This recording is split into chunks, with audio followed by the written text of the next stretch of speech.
Allergen management made simple. The basics. Keep things separate. Here's the thing about allergens. Even tiny amounts that you can't see or taste can be dangerous. We're literally talking about invisible particles that can trigger serious reactions.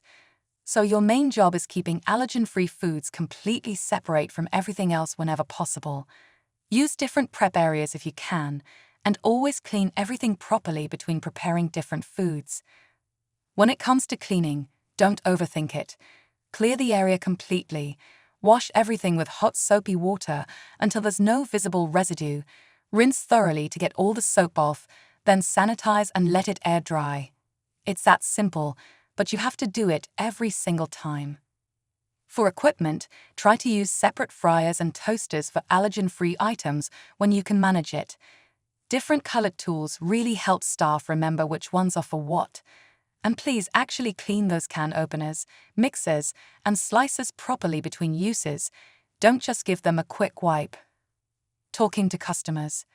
Your front-of-house staff need to know where the allergen information is kept, and more importantly, they need to understand they should never guess about ingredients.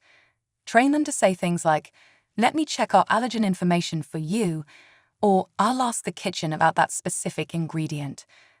What they should never say is, "I think it should be okay," or "There's only a little bit in it." Those responses could literally kill someone.